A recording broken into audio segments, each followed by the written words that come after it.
बात उस समय की है जब नरेंद्र ने सत्य की खोज में न जाने कितनी ही किताबें पढ़ डाली थी। वे अपने अध्ययन से किसी उद्देश्य को प्राप्त करना चाहते थे। वास्तव में वहाँ अध्ययन के माध्यम से सत्य की खोज करना चाहते थे, जिसे वे सत्य की कसौटी पर खरा पाते, उसकी मन प्राण से रक्षा करते। जब उन्हें लगता कि सामने वाला उस सत्य को झूठ साबित करने के लिए उद्यम है, तो नरेंद्र तुरंत उसे तर्क वितर्क करने लगते और उसे परास्त करके ही शांत होते। उनके मन में न किसी के प्रति द्वेष था और न ही वे अपनी बात ऊंची रखने के लिए कुतर्क का सहारा लेते थे। फिर भी उससे परास्त व्यक्ति उन्हें दम्भी कहते थे, किंतु नरेंद्र ने कभी भी इस ओर ध्यान नहीं दिया कि कोई उनके विषय में क्या कह रहा है।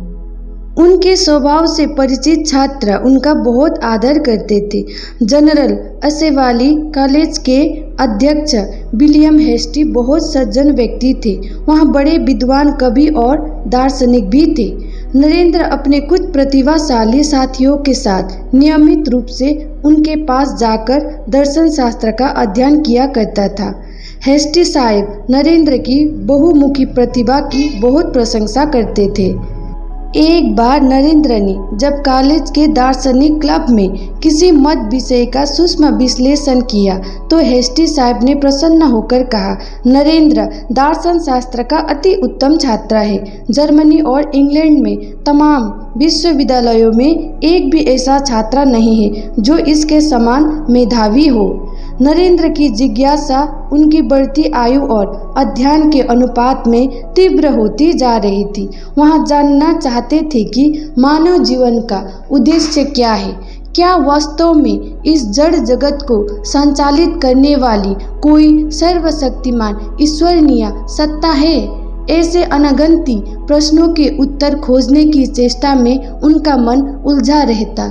हालांकि उनमें बाल्य अवस्था से ही धर्म भावना विद्यमान थी, किंतु सत्य को जानने की अभिलाषा में उनका मन अशांत रहता था।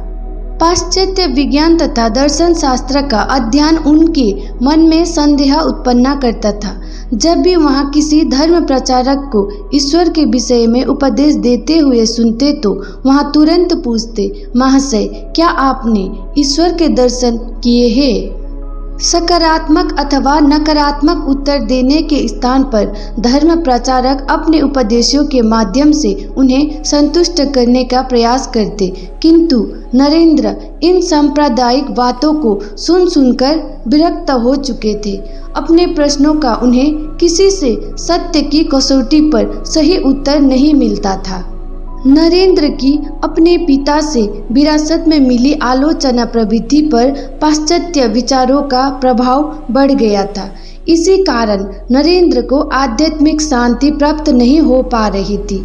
उन्हें खोज ही थी ऐसी व्यक्ति की जो जीता जागता आदर्श हो। और इसी द्वंद्व के चलते नरेंद्र अपने कुछ मित्रों के साथ ब्रह्म समाज के सदस्य बन गए। तब तक ब्रह्म समाज, आदि ब्रह्म समाज और अखिल भारतीय ब्रह्म समाज इन दो भागों में विभक्त हो चुका था। इनके नेता क्रमश देवेंद्रनाथ ठाकुर और केशव चंद्र सेन थे। केशव चंद्र सेन से बंगाली नौजवान काफी प्रभावित थे। केशव और उनके अनुयायी ईसाईयत के रंग में रंगे हुए थे तथा उनका रवैया सनातन हिंदू धर्म की उच्चतम मान्यताओं के एकदम विपरीत था। लेकिन नरेंद्र की इन मान्यताओं में आस्था थी। संदेहवादी होते हुए भी उनमें अन्य नौजवानों जैसी उद्दंडता तथा अराजकता नहीं थी। उन्होंने आदि ब्रह्म समाज को चुना था। ब्रह्म समाज की प्रत्येक रविवारीय उपासना में नरेंद्र सम्मिलित होते थे। साथ ही अपने मधुर कंठ से ब्रह्म संगीत सुनाकर श्रोताओं का मन मोह लेते थे, किंतु वे उपासना के विषय में दूसरे सदस्यों से सहमत नहीं थे। उन्हें ब्रह्म समाज में त्याग तथा निष्ठा की कमी अनुभव होती थी। जहाँ भी वहाँ असत्य की छाप देखते, निर्भीक भाव से उसकी आलोचना करते थे। फिर भी उन्हें सत्य के दर्शन नहीं हुए। एक दिन देवेंद्रनाथ ठाकुर ने उपदेश देते हुए नरेंद्र से कहा, तुम्हारे प्रत्येक अंग में योगियों की छाप स्पष्ट झलकती है। ध्यान करने से तुम्हें शांति तथा सत्य की प्राप्ति होगी। लगनशील नरेंद्र उसी दिन से ध्यान अनुराग में रम गए। थोड़ा खाना, चटाई पर सोना, सफ़ेद धोती पहनना तथा शारीरिक कठोरता का पालन करना उन्होंने अपना नियम बना लिया। उन्होंने अपने घर के निकट किराए पर कमरा ले रखा था। उनके परिवार वाले समझते थे कि घर पर पढ़ाई में असुविधा होती होगी, इसी कारण नरेंद्र अगला कमरा लेकर रह रहा है। विश्वनाथ जी ने भी कभी नरेंद्र की स्वतंत्रता पर प्रतिबंध लगाने की चेष्टा नहीं की। नरेंद्र अध्ययन, संगीत आदि की चर्चा करने के पश्चात अपना शेष समय साधना भजन में बिताते थे। इस तरह दिन बीतने लगे, लेकिन उनकी सत्य की खोज पूर्ण नहीं हुई। समय बीतने के साथ साथ उन्हें समझ में आने लगा कि सत्य को प्रत्यक्ष रूप से देखने के लिए किसी ऐसे व्यक्ति के चरण कमलों में बैठकर शिक्षा लेनी होगी जिसने स्वयं सत्य का साक्षात्कार किया हो। साथ ही उन्होंने निर्णय लिया कि यदि मैं सत्य की खोज न कर सका तो इसी प्रयत्न में प्राण दे दूंगा। हमें भी सत्य चाहिए।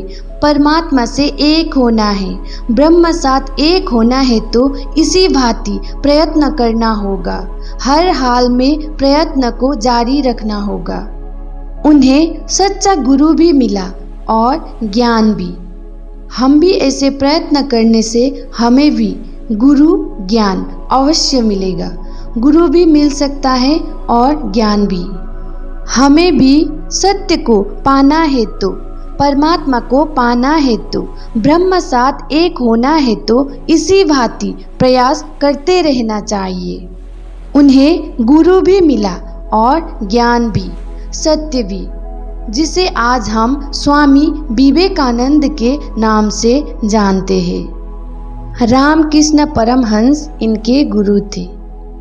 हम जो ढूंढेंगे वही पाएंगे। आज हमारे पास जो भी है वो हमने ही ढूंढा है, हमने ही चाहा है। तो आज हम खुश है या दुखी है या आनंद में है या पीड़ा में है, ये सब हमारा ही कर्म है, हमने ही चाहा है। जो भी हमें चाहिए उसके लिए दिलो जान से मेहनत करना पड़ेगा।